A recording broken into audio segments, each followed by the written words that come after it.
आज मैं आपसे एक क्वेश्चन पूछता हूँ। मैंने बात करी है अपने अलग अलग सेशंस में सब्जेक्ट की और ऑब्जेक्ट की, जिसको बोलते हैं जड़ और चेतन, शिव और शक्ति।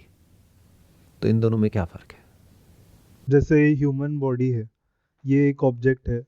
ये जो अर्थ है, प्लैनेट्स है, और जो जो भी हमें दिख रहा है थ्रू ह्यूमन बॉडी, वो सब ऑब्जेक्ट्स है। और जो पता चल रहा है, जो पता चलना होता है, सब वो सब्जेक्ट है। कॉन्शियसनेस जो है, साउंड ऑफ साइलेंस जो है, एक तरीके What is the relationship between Shiv and Shakti?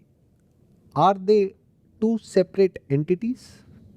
Because दोनों की जो प्रॉपर्टीज हैं, जो गुण हैं, उसमें जमीन और आसमान का फर्क है। एक निर्गुण है, यानी कोई गुण नहीं है किसी तरह का, उस स्तर पे कुछ भी नहीं हो रहा है। At the level of Shiva, at the level of consciousness, ना कुछ बन रहा है, ना मिट रहा है, ना कुछ बदल रहा है, सब कुछ स्थित है, स्थिर है, कुटस्थ है। और प्रकृति के लेवल पे देखा जाए तो सब कुछ ही बदल रहा है। वी हैव कंट्रोल ओवर प्रकृति, शक्ति, energy.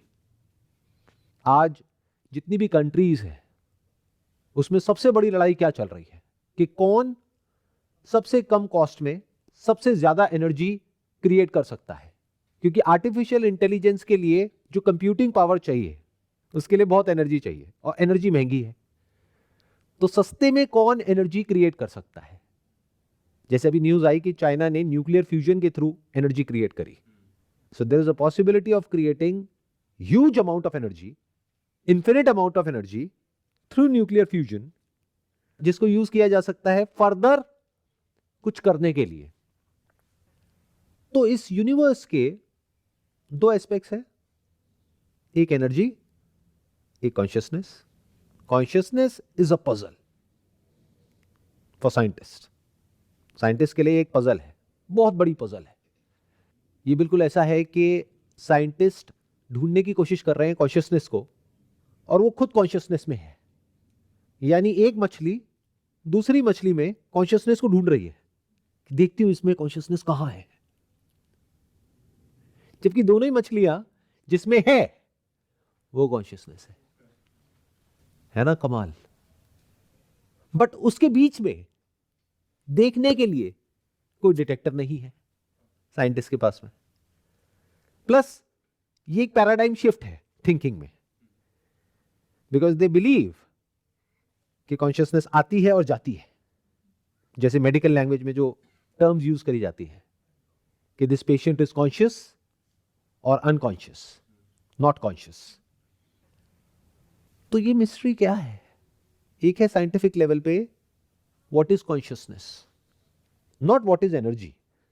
Because energy and different manifestations of energy, different forms of energy, उसके ऊपर तो इंसान का काफी हद तक कंट्रोल आ गया है। वेदर वी टॉक अबाउट दो पत्थर को रगड़ करके उसमें से चिंगारी निकलती है, फिर आग निकलती है, वो क्या है? एनर्जी। या फिर हम बात करें न्यूक्लियर फ्यूजन की in a very sophisticated laboratory, वो क्या है? एनर्जी।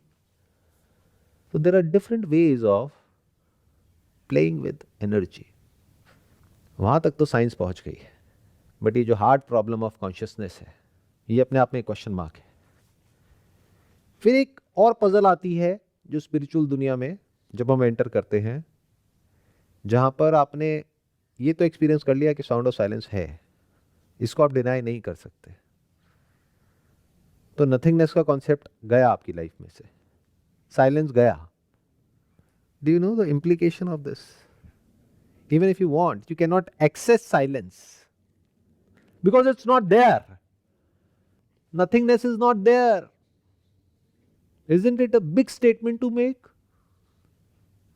जो लोग यहां पर बैठे हैं, उसके अलावा अगर हम बाहर जा करके किसी को बोलें, किसी साइंटिस्ट को बोलें, किसी डॉक्टर को बोलें, या किसी भी इंसान को बोलें कि इस दुनिया में ऐसी कोई जगह नहीं है, ऐसा कोई समय नहीं है जब और जहां कुछ नहीं होता है, तो वो नहीं समझ पाएंगे। और स्पेसिफिकली अगर उनको समझाया जाए कुछ नहीं की डेफिनेशन क्या, ऐसी कोई जगह नहीं है, ऐसा कोई समय नहीं है जब साउंड नहीं होती है। वो कहेंगे क्या बोल रहे हो? क्या वो मान जाएंगे? क्या आप मान जाते ये एक्सपीरियंस होने से पहले?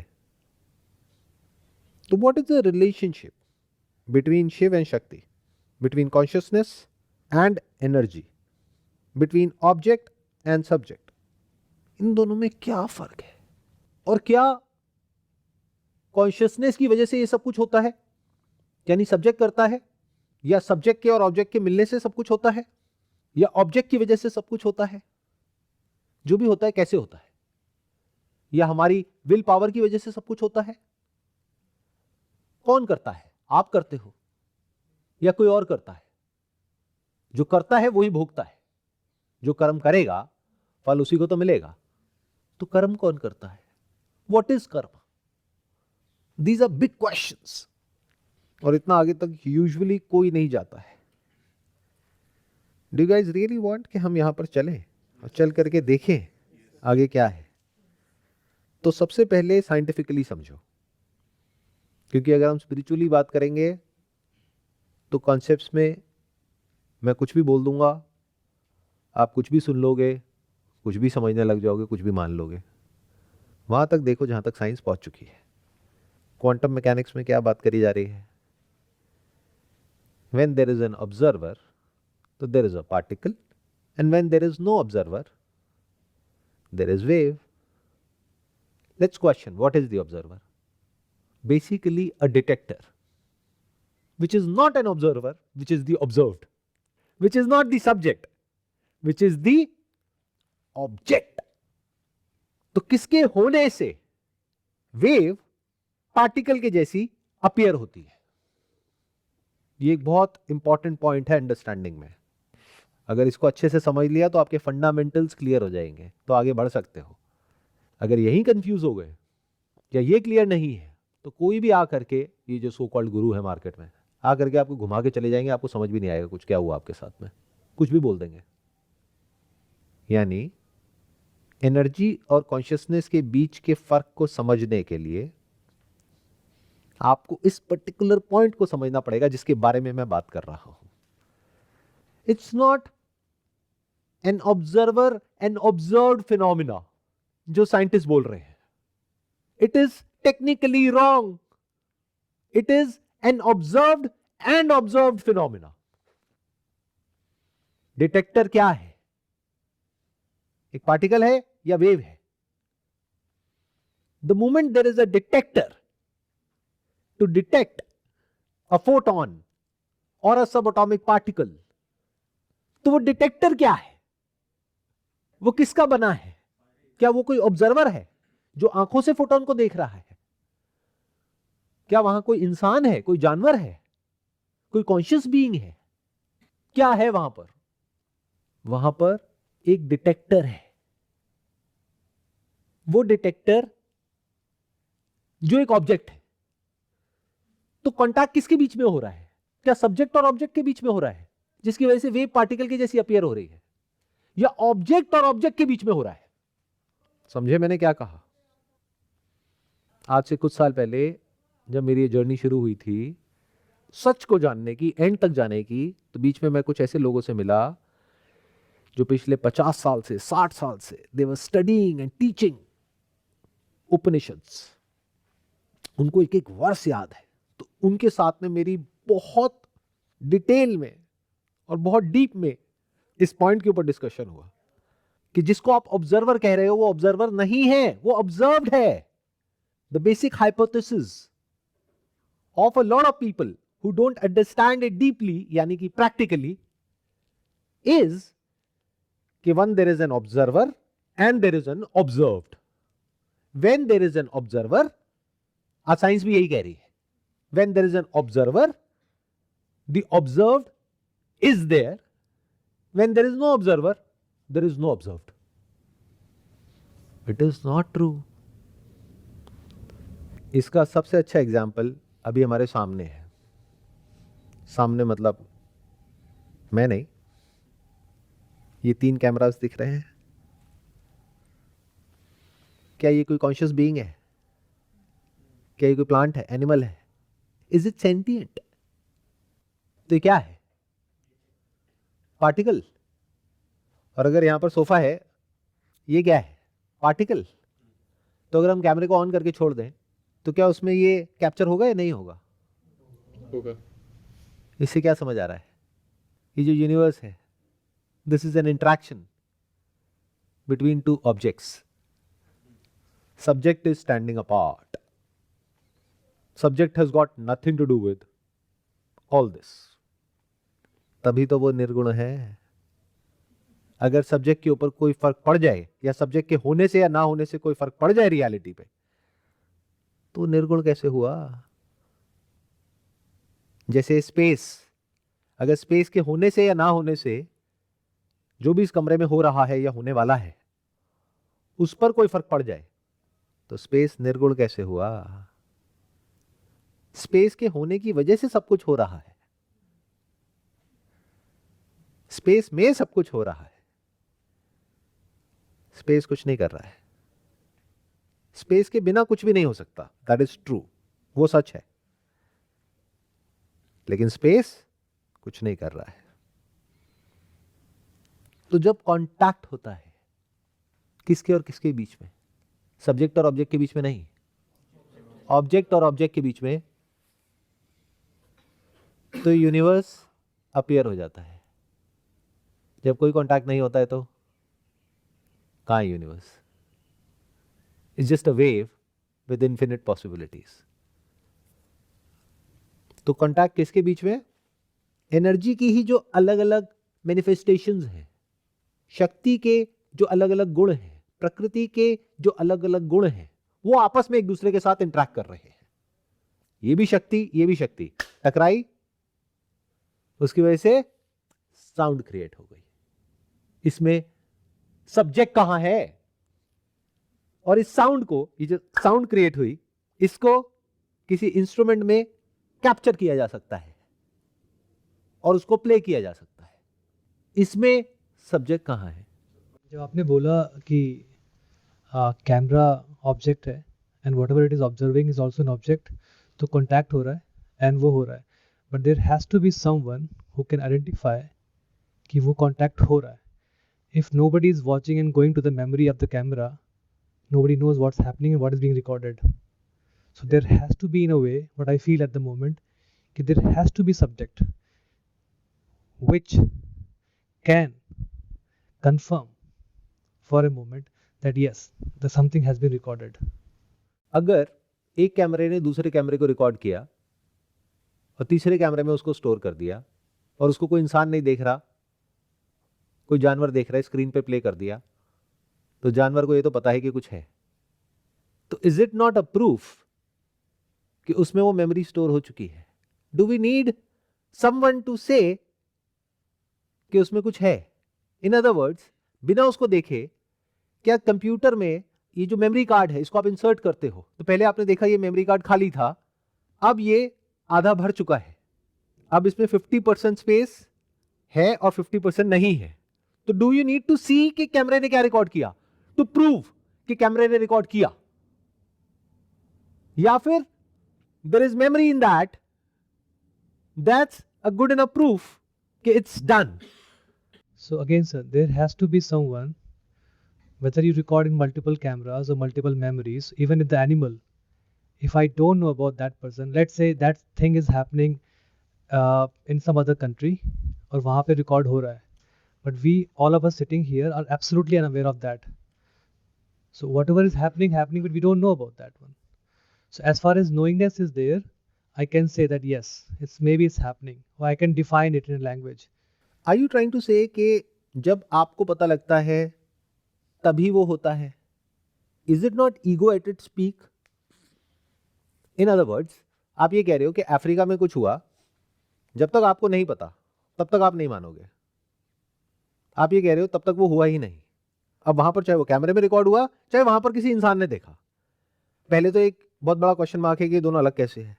Basic mechanism of a camera, या किसी इंसान ने देखा और उसकी मेमोरी में फीड हुआ, या किसी कैमरे में फीड हुआ, it's one and the same. But I can say I don't know. Yes, you can say you don't know, but you cannot say that does not exist. I'm not saying that, but I'm saying I don't know. But to say for that's myself, fine that you don't know, but दोनों में बड़ा फर्क है.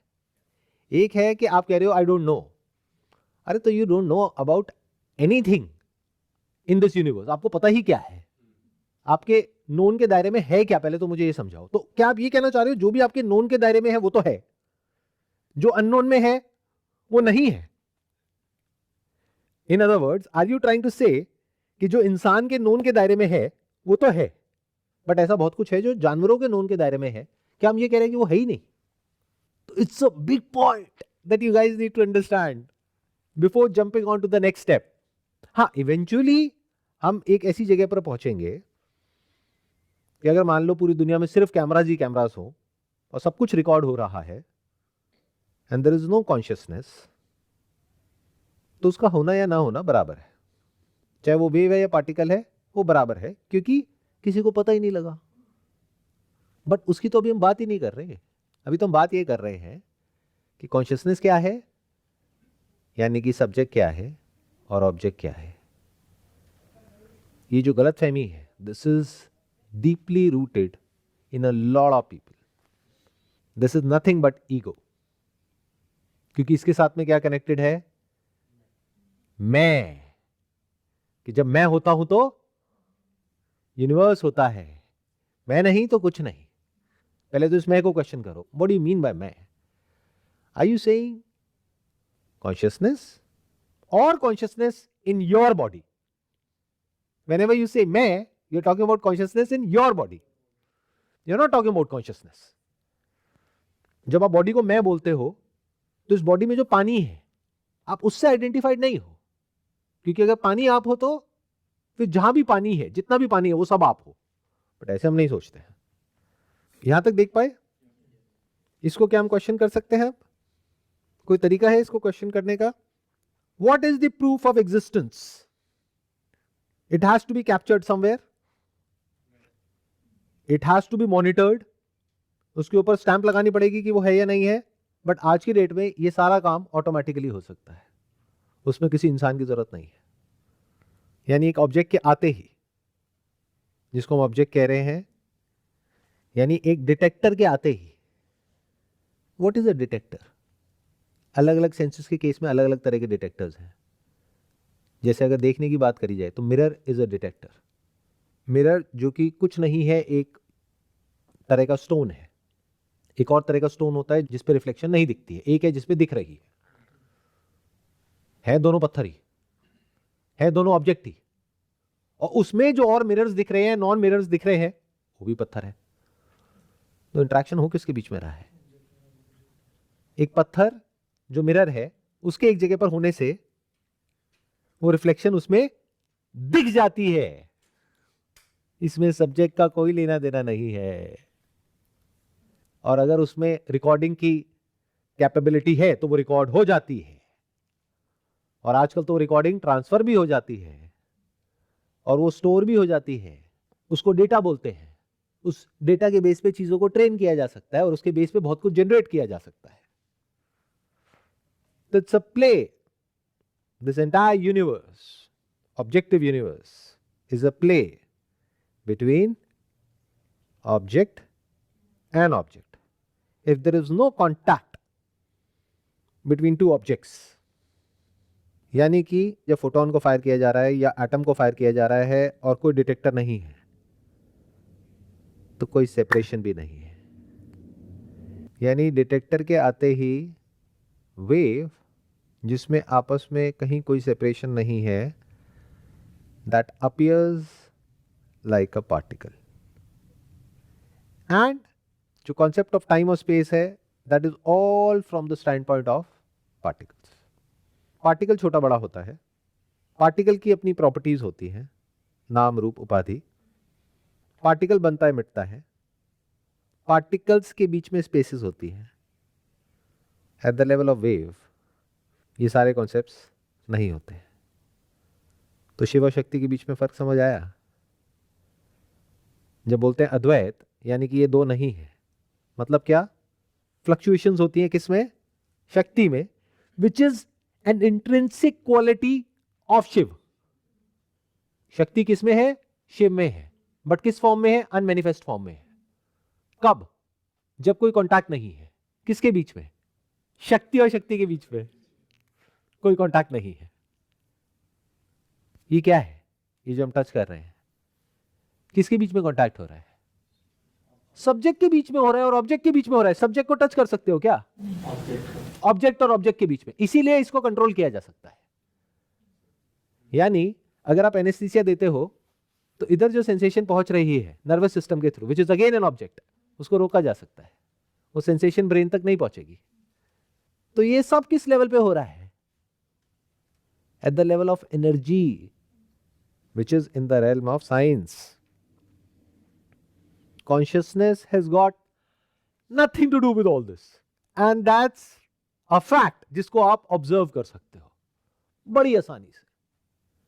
जो भी changes हम करते हैं वो करते हैं eight the level of object. Subject के लेवल पे हम चाहे भी तो कोई चेंज नहीं कर सकते।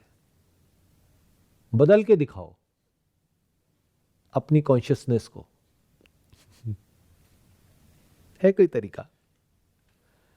हां, ऑब्जेक्ट्स को बदलने से ऐसा लग सकता है कि कॉन्शियसनेस बदल रही है, बट एक्चुअल में नहीं बदली। क्यों? क्योंकि ऑब्जेक्ट को वापस से जैसे ही उस पोजीशन पे ले जाओगे जहां वो पहले था, तो कॉन्शियसनेस वैसी की वैसी है। इन अदर वर्ड्स, चाहे कुछ भी अच्छे से अच्छा हो रहा है या बुरे से बुरा हो रहा है, हो किस में रहा है? कॉन्शियसनेस में। तो क्या कुछ अच्छा होने से eight the level of object consciousness अच्छी हो जाती है? कुछ बुरा होने से कॉन्शियसनेस बुरी हो जाती है? Consciousness is always unaffected bye all this. ये जो बात मैंने अभी कही है, अगर ये बात आपको समझ आ गई है तो कुछ बहुत इंटरेस्टिंग होने की गुंजाइश है। नहीं तो आप फंसे हुए हो। कहां फंसे हुए हो? वही सारी जो कहानियां होती हैं। आत्मा ना सिर्फ इस बॉडी में है, और जैसे हम सबके जूतों में अलग अलग सोल होता है, ऐसे ही अलग अलग बॉडी में अलग अलग सोल्स होते हैं, अलग अलग आत्माएं होती हैं। अच्छा, कैसी होती है आत्मा? आत्मा ना लाइट की जैसी होती है। तो डार्कनेस में आत्मा मर जाती है? आत्मा यहां से निकल के वहां चली जाती है। आत्मा में संचित कर्म होते हैं, उसके हिसाब से पुनर्जन्म होता है। फिर आगे कॉन्सेप्ट है स्वर्ग नर्क। फिर आगे एक और कॉन्सेप्ट है भगवान का। जबकि भगवान का मतलब क्या है एक्चुअल में, अगर आप समझोगे तो? जो कण कण में है और जिसमें सब कुछ है। बट क्योंकि हम यानी कि इंसान एक ऐसा जानवर है जो कंट्रोल फ्रीक है, यानी जब भी चीजें हमारे कंट्रोल में नहीं होती है तो हमको एंजाइटी होने लग जाती है, हम बौखलाने लग जाते हैं, परेशान होने लग जाते हैं। हमको सब कुछ कंट्रोल करना है, अपनी लाइफ को भी, औरों की लाइफ को भी, जानवरों को भी, एनवायरनमेंट को भी, हर चीज को कंट्रोल करना है। कुछ भी हमारे हिसाब से नहीं हो रहा होता तो हम परेशान होने लग जाते हैं, अंदर डिसऑर्डर हो जाता है। इसलिए हमें एक परफेक्ट कंट्रोलर चाहिए। तो ध्यान से समझो, ये जो सब कुछ चल रहा है पूरे यूनिवर्स में, ये क्या है? किसके बीच में चल रहा है और किस लेवल पे चल रहा है? It's nothing but energy in different forms and different attributes of energy interacting with one another in different ways, acting upon one another in different ways. जैसे शक्ति की ही एक फॉर्म क्या है? Information which is stored in your brain, memory. वो किसको control कर सकती है? शक्ति, विच इज दिस बॉडी। अब वहां पर एक इक्वेशन है, दोनों में से कौन जीतेगा? डिपेंड करता है इंटेंसिटी किस में ज्यादा है, उसकी अपने आप में पूरी की पूरी एक इक्वेशन है। क्या यही सब नहीं होता है सुबह से रात तक? बट इसमें गड़बड़ क्या होती है? आपको लगता है मैंने किया। अगर मेरी इस बात को गहराई से समझ लोगे, अभी मुक्त हो जाओगे। Instant enlightenment, instant liberation, instant मुक्ति, यही रियल मुक्ति है। आप मुक्ति किसको समझते हो? सर मुझे कोई ऐसा तरीका बताओ कि मैं पीसफुल हो जाऊं। हाँ, ऐसी बहुत सारी जड़ी बूटियां हैं, इलीगल है लेकिन, और मैं इन चक्रों में नहीं पड़ता। नहीं नहीं सर, ऐसे नहीं सर, जो हम कर रहे हैं ना वो हम करते रहे, वही आदमी के साथ उसी घर में रहे जिसकी शक्ल हमको पसंद नहीं है, लेकिन सर माइंड पीसफुल रहे ना। सर वही नौकरी करे जो हमको पसंद नहीं है, लेकिन माइंड पीसफुल रहे ना। सर बॉडी के लेवल पे ना कुछ करना ना पड़े, लेकिन हेल्दी रहे ना। देख रहे हो कॉन्ट्राडिक्शन? तो जो भी करना है या नहीं करना है, और अगर इसको एक स्टेप आगे बढ़ा दिया जाए, तो जो भी होना है, जिसको बोलते हैं ना होनी को कोई टाल नहीं सकता है, ये सब किस लेवल पे है? शक्ति के लेवल पे। आप चाहो भी तो कुछ कर सकते हो क्या? ऐसा लग सकता है कि आप कर रहे हो, बट सिर्फ एनर्जी से ही सब कुछ होता है, बिना एनर्जी के कहीं कुछ नहीं होता है। यानी जब तक किसी बॉडी में या किसी इंस्ट्रूमेंट में एनर्जी है, तब तक वहां पर कुछ हो रहा है। एनर्जी का प्लग निकाल दो, ये प्राण क्या है अगर एनर्जी नहीं है तो? ये ब्रेथ क्या है? खाना खा रहे हैं, पानी पी रहे हैं, ये सब क्या है? एनर्जी, शक्ति। तो सारा खेल किसका है? शक्ति का। तो जो भी चेंजेस करते हैं किस लेवल पे करते हैं? शक्ति के लेवल पे। प्रॉब्लम्स किस लेवल पर है? शक्ति के लेवल पे। शिव के लेवल पे ना तो कभी कुछ हुआ है, ना कुछ हो रहा है, ना कुछ होगा। और इन दोनों में से आप क्या हो? ध्यान से समझना, आप ध्यान से अपनी अटेंशन को बढ़ाओ। अगर तो इस वेव पार्टिकल थ्योरी में ऐसा होता कि जैसे ही डिटेक्टर बीच में आता तो वेव पार्टिकल की तरह अपीयर ही नहीं होती, पार्टिकल बन जाती, तो डुअलिटी क्रिएट हो जाती। इन अदर वर्ड्स, अगर आपके एक्सपीरियंस की बात करी जाए, या तो एक ऐसी स्टेट होती जब साउंड ऑफ साइलेंस होती, एक ऐसी होती जब वो साउंड ऑफ साइलेंस ये बन जाती, तो हमारे पास करने के लिए कुछ होता, तो एक्चुअल में कोई प्रॉब्लम होती। बट चाहे कुछ भी हो रहा होता है, कुछ भी दिख रहा होता है, कुछ भी सुनाई दे रहा होता है, कुछ भी फील हो रहा होता है, कोई भी सेंसेशन होती है या नहीं होती है, कुछ भी होता है या नहीं होता है, साउंड ऑफ साइलेंस में कोई चेंज होता है क्या? It's always there. In other words, Shiva और शक्ति में जो डिफरेंस है वो सिर्फ अपीयरेंस का है, एक्चुअल में नहीं है। Even at the time when there is a rainbow in the sky, that is still light, light traveling at a speed which is always constant. Wavelength और फ्रीक्वेंसी अलग अलग होती है, स्पीड नहीं बदलती है। कोई भी इलेक्ट्रोमैग्नेटिक जो वेव होती है उसकी स्पीड हमेशा कांस्टेंट होती है। तो even when it is appearing through eyes as a rainbow, it is still a wave. Shakti के होने की वजह से, शक्ति की कौन कौन सी फॉर्म्स है? ध्यान से देखो, बाइफरकेट करो। आज तो साइंस ने इतनी तरक्की कर ली है, you don't need these mystical people जो कुछ भी कहीं से पढ़ करके कुछ भी बोल रहे हैं। एज इट इज देख लो चीजों को। किस किस तरह की एनर्जी चाहिए उस रेनबो को परसीव करने के लिए? आसमान में रेनबो है, उसको परसीव करने के लिए किस किस तरह की एनर्जी चाहिए बॉडी में? आंखें ठीक होनी चाहिए, ब्रेन ठीक काम करनी चाहिए, ब्रेथ ठीक चलनी चाहिए, एनर्जी ना बहुत ज्यादा होनी चाहिए ना बहुत कम होनी चाहिए, क्योंकि बहुत कम होगी तो बेहोश हो जाओगे या सो जाओगे, नींद आ जाएगी, और बहुत ज्यादा एनर्जी होगी तो इतना फड़फड़ा जाओगे कि रेनबो देख ही नहीं पाओगे। रुक करके टिक करके देखना होगा ना। तो this body which is made up of different kinds of energies, इसमें वो रेनबो कैप्चर हो पा रहा है जिसके अलग अलग रंग दिख रहे हैं। किसके? उसी लाइट के जिसका एक्चुअल में कोई रंग नहीं है। बट जब लाइट में कोई रंग नहीं है तो इतने रंग कैसे दिख रहे हैं? क्योंकि ये कांटेक्ट हो गया है वहां पर। किसके बीच में? पानी के बीच में और लाइट के बीच में। अगर वो कांटेक्ट ना हो तो रेनबो भी नहीं है। तो रेनबो का होना किस पे टिका है? देखने वाले पर। अरे नहीं अंकल आंटी, इस इमेजिनेशन से बाहर आ जाओ। ये बहुत बड़ा एरर है जो लोग करते चले जा रहे हैं, जो डीप में नहीं समझ पा रहे हैं चीजों को। It has got nothing to do with you, the presence और absence of a rainbow. And if it is true for a rainbow, it is true for everything. समझे मैंने क्या कहा? इन अदर वर्ड्स, अगर आपने रेनबो को नहीं देखा तो इसका मतलब ये नहीं है कि रेनबो नहीं है, किसी और ने देखा। चाहे एक बॉडी जो कि एक इंस्ट्रूमेंट है, कैमरे के जैसी है, चाहे उसमें रिकॉर्ड हुआ चाहे कैमरे में रिकॉर्ड हुआ, दोनों ही ऑब्जेक्ट्स हैं, दोनों ही एटम्स के बने हैं, दोनों ही डिटेक्टर्स हैं। The moment it is detected, it's there. If it is not detected, it is still there. But वो जो कॉन्सेप्ट ऑफ रेनबो है, और अगर मैं रेनबो को हटा दूं, वहां पे यूनिवर्स को लगा दूं, so that appearance is not there because there is no detector. तो जब डिटेक्टर नहीं होता तो वहां पर क्या होता है, लाइट होती है, बट जो रंग दिख रहे हैं that is because of the detector. If we change the detector तो वहां कुछ और दिखने लग जाएगा।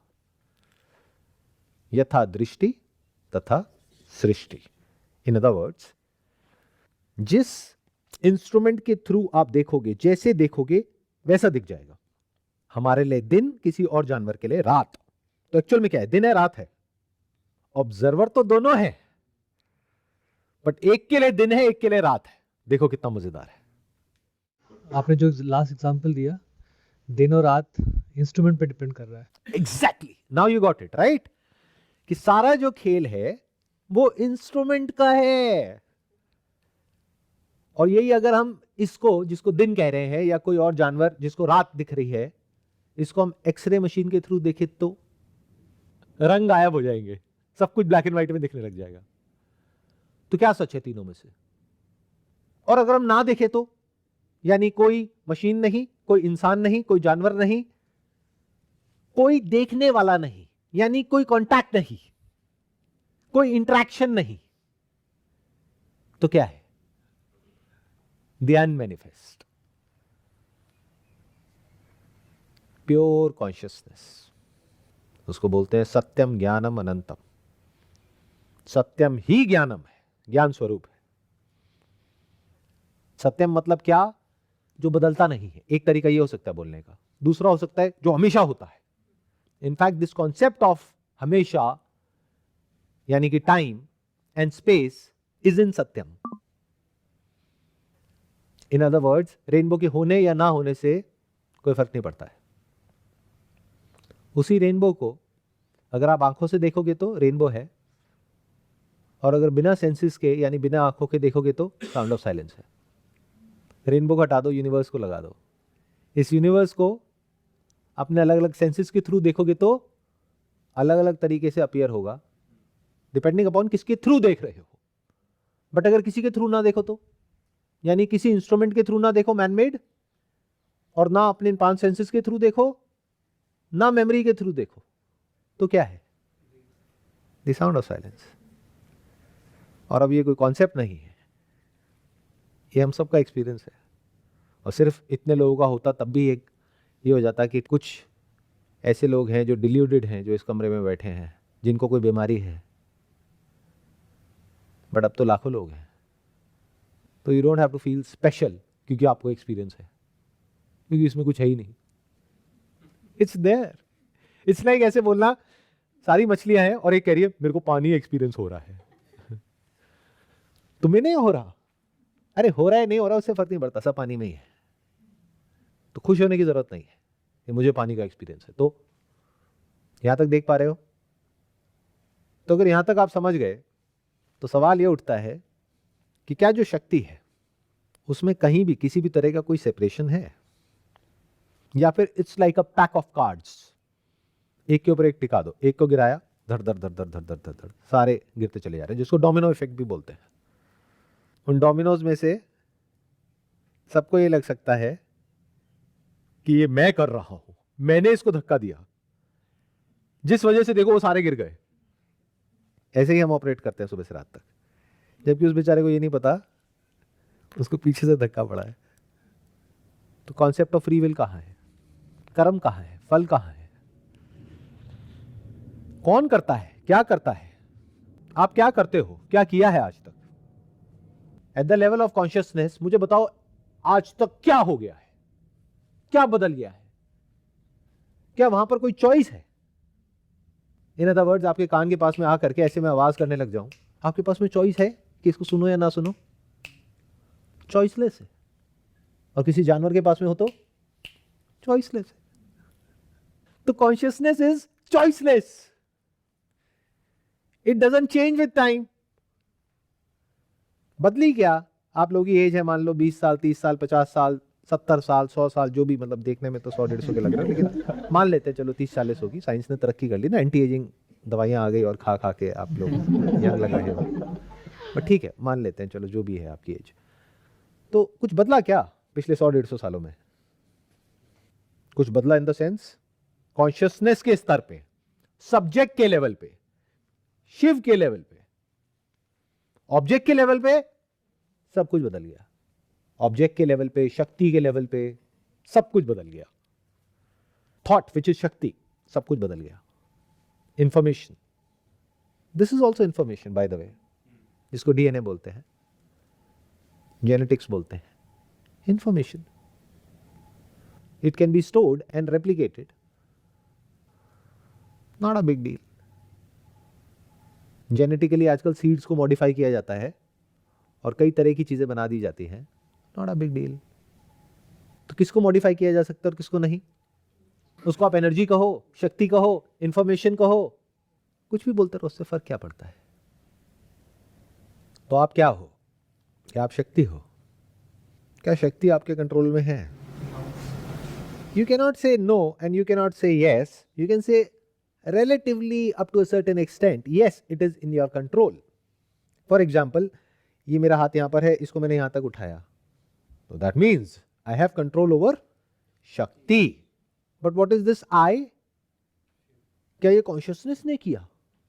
यानी जो जान रहा है उसने किया? या थॉट, जिसको जाना जा सकता है? यानी कि पहले मैंने आपको बोला कि देखो शक्ति को एक हद तक कंट्रोल किया जा सकता है, तो अब मुझे आपको एग्जाम्पल देना था, डेमोन्स्ट्रेट करके दिखाना था। तो मैंने अपने अंदर बोला, जिसको थॉट बोलते हैं, कि let me give you this example. तो सबसे अच्छा एग्जाम्पल क्या होगा? अपने हाथ को यहां पे मूव करके दिखाता हूं। तो मैंने बोला, यानी सोचा, और सोचना विच इज एनर्जी, उस एनर्जी ने सिग्नल दिया which is again another energy, उसकी वजह से सेंसेशन हुई विच इज अगेन एनर्जी। वो एनर्जी यहां पर गई बायोलॉजिकली और इस हाथ को उठा दिया गया। लेकिन वो क्यों हो पाया? अगर ध्यान से देखोगे step by step break down करके, क्योंकि बायोलॉजिकली सब कुछ ठीक काम कर रहा है। अगर ना करे तो क्या ये हाथ उठ सकता है? ये जो हुआ, this is because of millions of reasons, this is because of infinite number of things which are working perfectly, because of which ये हो पा रहा है। यानी ये पूरा यूनिवर्स एक पर्टिकुलर तरह से एक पर्टिकुलर पोजीशन पर है, जिसकी वजह से ये हो पा रहा है। बट ये करोड़ों प्रोसेसेस को नजरअंदाज करते हुए, बिना उसको देखे, मैंने सिर्फ एक फ्रेगमेंट को देखा, और उसको भी ध्यान से नहीं देखा कि मैंने सोचा और देखो मैंने करके दिखा दिया, तो मैं पूरा क्रेडिट ले गया बेस्ड अपॉन एक छोटे से एस्पेक्ट को कंट्रोल करके मैं आउटकम का पूरा क्रेडिट ले गया। तो धोखाधड़ी नहीं है तो और क्या है? बिल्कुल ऐसे जैसे एक कंपनी है जिसमें 1 लाख एम्प्लॉइज काम कर रहे हैं और आप कहो ये कंपनी मेरी वजह से चल रही है, तो क्या होगा? क्या होता है ऐसे में? आपको बाहर कर दिया जाता है ताकि आपको आपकी औकात समझ आए। ऐसे तो हुआ है पास में, कितने आए कितने चले गए, किसी के आने से या किसी के जाने से कोई फर्क पड़ा क्या? ये दुनिया बदली क्या? अगर वो आ गया पावर में तो सब कुछ बदल जाएगा। कुछ बदलता है क्या? या एक चीज ठीक होती है तो 10 चीजें खराब हो जाती है। क्यों? क्योंकि ठीक होती कैसे है? At the level of thought. Thought कभी भी कुछ भी सही कर सकता है, ठीक कर सकता है, या सिर्फ खराब कर सकता है। Thought by its very nature is fragmented, it can not perceive the whole. Plus thought के साथ में एक और दूसरी प्रॉब्लम क्या है? It is self centric. तो अपने बारे में सोचेगा, सबके बारे में नहीं। तो thought will only lead to destruction of the whole, और यही तो हो रहा है। Thought has got very very limited control over a certain number of things, that too it is relative only up to the extent of जो काम है जिसको किया जा रहा है उस थॉट को यूज करके, but outcome depends upon lot of things. यहां तक देख पा रहे हो मेरे साथ साथ में? तो गड़बड़ पकड़ में आ रही है क्या हो रहा है? शक्ति में एक्चुअल में कहीं कोई डिवीजन नहीं है, लेकिन हमें क्या गलतफहमी होती है कि डिवीजन है और हम वैसे ही एक्ट करते हैं। Thought by its very nature creates division, it creates conflict, it creates separation, it's self centric, it's fragmented, it's limited. So how can the outcome be right? So objective universe में जैसे कि let's say इसको design करना है या फिर ये coordinate करना है, वहां पे thought can be right and wrong. Thought has its own place. In other words के ये जो organism है which is made up of multiple organs working together, बिल्कुल जैसे कि एक फैक्ट्री जिसमें बहुत सारी मशीनरीज हैं, सब अपना अपना काम कर रही हैं, सब ठीक से कर रही हैं, इस वजह से वो फैक्ट्री चल पा रही है। अलग अलग डिपार्टमेंट्स हैं। ऐसी तो हमारी बॉडी है, ऐसी तो ऑर्गेनिज्म है made up of different organs. तो जो थॉट है वो एक हद तक एक पर्टिकुलर दायरे में चीजों को चेंज कर सकता है। ध्यान से सुनना, ध्यान से समझना। इसको आप कहो चेंज कर सकता है, इसको आप कहो इन्फ्लुएंस कर सकता है, इसको आप कहो इंपैक्ट कर सकता है, इसको आप कहो मैनिपुलेट कर सकता है, बट कुछ भी ठीक नहीं कर सकता है। क्योंकि ठीक क्या होता है, सही क्या होता है? वो जो सबके लिए सही है, क्योंकि अल्टीमेटली वही सबके लिए सही होने वाला है, क्योंकि अल्टीमेटली वही उस इंडिविजुअल के लिए भी सही होने वाला है। जो सबके लिए गलत है वो एक इंडिविजुअल के लिए सही कैसे हो सकता है? देख पा रहे हो? थोड़ा मुश्किल होगा देखना, बट ध्यान से देखने की कोशिश करना। बहुत बेसिक लेवल पे बात करते हैं। हमें अपनी लाइफ को ठीक ठाक जीने के लिए क्या चीज़ें चाहिए? 3 चीज़ों में बैलेंस चाहिए, हेल्थ में, वेल्थ में और रिलेशनशिप्स में, जिसको हैप्पीनेस से कनेक्ट किया गया है। Because happiness at the end of the day is nothing but a relationship between something और someone. Without a relationship you can not talk about happiness. In fact वहां पे हैप्पीनेस होती तो है, उसके बारे में पता नहीं होता है, और जब पता होता है तो वो हैप्पीनेस नहीं होती है, वो प्लेजर होता है। And that is what we all are seeking for. We all are seeking for pleasure. यहां पर भी आते हैं या कहीं पर भी जाते हैं तो जाकर के सबसे पहले यही पूछते हैं कि सर ऐसा बताओ कि बस मजा आ जाए, कोई बढ़िया सा एक्सपीरियंस हो जाए, मन शांत हो जाए, ये हो जाए, वो हो जाए। तो we are always seeking for something, a better state of experience. Thought क्या करता है? Thought by its very nature is self centric. क्योंकि अगर आप इस बॉडी से आइडेंटिफाइड नहीं हो तो क्या कोई थॉट उठ सकता है? For you to think you have to assume और बिलीव और understand that I am this, तभी तो करने को कुछ है।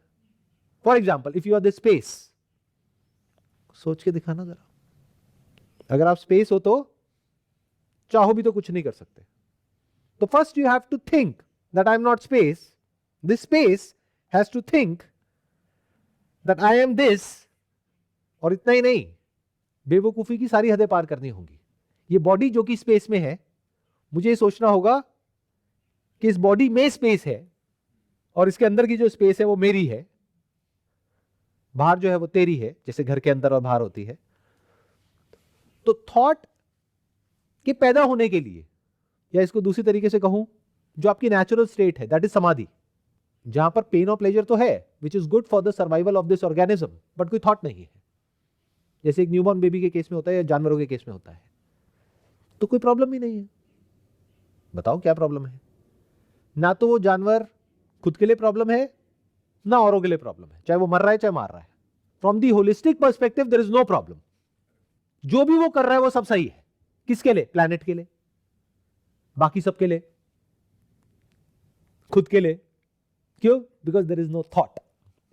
Everything is happening on its own accord because of the laws of nature. But हमारे केस में क्या होता है? थॉट। आपने क्या कहा कि थॉट एक कमरे को डिजाइन कर सकता है, मतलब कि सही कर सकता है। जब तक आपने कहा डिजाइन कर सकता है वहां तक तो ठीक है, बट सही पे एक बहुत बड़ा क्वेश्चन मार्क है, सही क्या है? जैसे अभी हम यहां बैठे हैं, तो एक कमरे का यहां पर होना सही है या गलत है? और जब आप कहोगे सही या गलत, तो मैं पूछूंगा किसके स्टैंड पॉइंट से? जब भी आप सही गलत की बात करते हो, तो आप सही गलत बोलते हो बेस्ड अपॉन मुझे सही लगता है। अच्छा, मुझे तो नहीं लगता, तो क्या अब ये सही है गलत है? आ गया ना कॉन्फ्लिक्ट? तो एक है सही और गलत जो लगता है, एक है सही और गलत जो होता है, उसमें लगने की कोई गुंजाइश नहीं है। डोंट से कि सही नहीं होता है, गलत नहीं होता है, होता है। सही मतलब क्या? जो सबके लिए सही। क्यों? क्योंकि मैं ही सब कुछ हूं। I am everything in everyone. तो मेरे लिए सही का मतलब क्या? जो सबके लिए सही, जो लॉज ऑफ नेचर के साथ में अलाइंड है वो सही, जो उसके अगेंस्ट है वो सब गलत। थॉट की जो शुरुआत है वो यहां से होती है कि मैं ये हूं, इसलिए मुझे ये डिजाइन करना है। मतलब मैं डिजाइनर हूं, तभी तो मुझे डिजाइन करना है। या मैं इस लैंड का ओनर हूं, या मैं हूं। इनफैक्ट मैं हूं में कोई थॉट नहीं है, बट मैं हूं के साथ में जैसे ही कुछ भी जुड़ा तो थॉट आ गया। नाम, रूप, या कोई ना कोई नॉलेज, स्किल, या कोई इमेजिनेशन। और फिर क्या करता है थॉट? ध्यान से समझो। थॉट क्या करता है? आपको डिसीव करता है इस तरीके से जिसमें आपको लगता है कि ये करके आपका फायदा हो रहा है, और क्योंकि आप अच्छा भी होना चाहते हो, सही भी होना चाहते हो, तो वो ऐसे दिखाएगा कि इसकी वजह से सिर्फ आपको फायदा नहीं हो रहा, औरों को भी फायदा हो रहा है, सबका फायदा है, जबकि एक्चुअल में आपका भी नुकसान है और सबका भी नुकसान है। सबसे अच्छा एग्जाम्पल ये जो हेल्थ है, वेल्थ है और रिलेशनशिप है, इन तीनों में ऐसे कितने लोगों को जानते हो जिन्होंने परफेक्टली एक बैलेंस बना लिया है? Can you see that? और जब मैं हेल्थ की बात कर रहा हूं तो मैं physical health and mental health दोनों आ गया। वेल्थ की बात कर रहा हूं तो उसमें मुझे कुछ ज्यादा बोलने की जरूरत ही नहीं है। Relationship we understand. तो होता क्या है? थॉट क्या करेगा? वेल्थ की इंपॉर्टेंस उठा के कर दिया। हेल्थ की कहां है? यहां। रिलेशनशिप की कहां है? कहीं बीच में है या और भी नीचे है। समझ रहे हो थॉट क्या कर रहा है? थॉट किसको बेवकूफ बना रहा है? दूसरों को नहीं, आपको खुद को बेवकूफ बनाता है सुबह से रात तक, और आपको पता ही नहीं है। एक्चुअल में क्या है इंपॉर्टेंस? हेल्थ की यहां है, वेल्थ की यहां है। एक बार को वेल्थ कम भी है लेकिन हेल्थी बॉडी है, हेल्थी माइंड है, ये बेटर है? या वेल्थ बहुत है और के पीछे पागल हुए पड़े हो और हेल्थ की धज्जियां उड़ी हुई है और तड़प तड़प के मरने वाले हो, क्या बेटर है? ऑब्वियस नहीं है। जानवरों के पास वेल्थ कहां है, बट हेल्थ तो है। और एक्सेस फोकस करने की वजह से वेल्थ पे, यानी अपनी लाइफ को डिजाइन कर रहे हैं हम एक तरीके से, उसकी वजह से एक पैटर्न में चले जाते हैं। जो चीज आज कॉन्शियसली होती है कल वो सबकॉन्शियसली होने लग जाती है। फिर वो लालच आपके ऊपर इतना हावी हो जाता है कि वो आपसे काम करवाता है, आपको पता भी नहीं लगता है। That is you, which is destructive for the self and for everyone else. क्योंकि ऐसा आदमी जो बॉडी वाइज और माइंड वाइज बीमार हुआ पड़ा है, वो औरों के लिए क्या अच्छा करेगा अगर उसके हाथ में पावर दे दी तो? जो खुद फ्रस्ट्रेटेड है वो किसी और को खुश कैसे देख लेगा? उसके अंदर तो जेलसी भरी पड़ी है ना, गुस्सा है। जिसमें जितने ज्यादा डिजायर्स हैं उसमें उतना ही ज्यादा गुस्सा है, उतना ही ज्यादा डर है। तो ये थॉट जिसको हम इतना ग्लोरीफाई करते हैं, उसकी इंपॉर्टेंस कहां तक है? सिर्फ यहां तक कि जो आपकी बेसिक नेसेसिटीज हैं वो पूरी हो सके और आप एक ऐसे एनवायरनमेंट में जा करके रह सको which is good for your body and mind. तो थॉट क्या है? शक्ति। शक्ति को बदलने का क्या तरीका है? बहुत आसान है। Input is equal to output. It is inevitable. It is a mathematical equation जिसको कभी डिनाई नहीं किया जा सकता। बोलते नहीं है every action has an equal and opposite reaction. मतलब एक्चुअल में कर्म क्या हुए, या किस हद तक आपका कंट्रोल है? बोलते ना कर्म पे आपका कंट्रोल है, फल पे नहीं। तो कर्म क्या है? जो अंदर इंफॉर्मेशन जा रही है वो अगर ढंग की जाने लग जाए तो उसको जो इफेक्ट आएगा, जो हो सकता आने में कई महीने लगे, कई साल लगे, जब तक आपको पेन होगा, क्योंकि ऐसी इंफॉर्मेशन जब अंदर जाती है तो अनकंफर्टेबल लगता है, यानी जो सही होता है वो गलत लगता है और जो गलत है वो सही लगता है। इन अदर वर्ड्स, अगर आपने बहुत टाइम से कोई एक्सरसाइज नहीं करी है, एकदम से जाओगे वर्कआउट करने के लिए तो कैसा लगेगा? कुछ दिनों तक, कुछ महीनों तक बेकार लगेगा, उसके बाद नहीं करोगे तो बेकार लगेगा। बट ये जो फेज होता है उसको क्रॉस करना होता है ना, तो बस इसी हद तक आपका कंट्रोल है और कुछ नहीं है। और थॉट से आप अगर खुद से फ्री हो जाते हो तो आप इस थॉट को यूज कर सकते हो। इन अदर वर्ड्स, थॉट से आपने ये देख लिया कि मैं जिसको भी मैं बोलता हूं that is just a thought. तो क्या मैं नहीं हूं? उसको इंक्वायर किया, ये नहीं हूं क्या होता है? हूं तो सही। तो वो जो मैं हूं, जब वहां तक मैं पहुंच गया और ये अंडरस्टैंडिंग स्थित हो गई, यानी एब्सोल्युटली क्लियर हो गई, without a shadow of doubt, this is what I am, तो जो बीज है संसार का यानी थॉट का, वो जल गया। अब थॉट तो है बट मी सेंट्रिक थॉट नहीं है। बॉडी तो है, मेरी बॉडी नहीं है। बॉडी है, बॉडी की जरूरत भी है, मेरी जरूरत नहीं है। तो क्या ये एक नया बिलीफ है? यानी एक एग्जिस्टिंग बिलीफ है आपका, आई एम दिस, अब एक नया बिलीफ बन गया आई एम नॉट दिस। क्या इसकी बात हो रही है? नहीं। सिर्फ रियलिटी में हमने ये देख लिया कि जो एनर्जी है, शक्ति है, उसका जो खेल है वो अपने आप चल रहा है, इंटरकनेक्टेड है एक दूसरे के साथ में। इन आइसोलेशन कहीं कुछ नहीं किया जा सकता। इन अदर वर्ड्स, आप चाहे कितना भी अच्छा सोचो, कितना भी अच्छा कुछ भी करो, अगर आप एक ऐसी जगह पे रह रहे हो जो बहुत ही पॉल्यूटेड है, तो आपकी हेल्थ ने खराब होना ही होना है, आपकी लंग्स ने खराब होना ही होना है। और जब लंग्स खराब होंगी तो सिर्फ लंग्स नहीं खराब होंगी, बाकी भी सब कुछ खराब होगा। और ये मत समझ लेना कि बॉडी और माइंड अलग अलग है। बॉडी खराब होगा तो माइंड भी खराब होगा ही होगा। बुरा फील अपने आप होने लग जाएगा। जब बीमार होते हो तो बुरा फील अपने आप होता है, कोई करता नहीं है। तो ये है शक्ति का खेल। Having said that, you will not have control over the outcome even after knowing who you are and who you are not. Outcome will depend upon infinite number of factors. यानी अगले मोमेंट में क्या होने वाला है कोई नहीं बता सकता, and that person actually doesn't care, जिसने खुद को जान लिया है।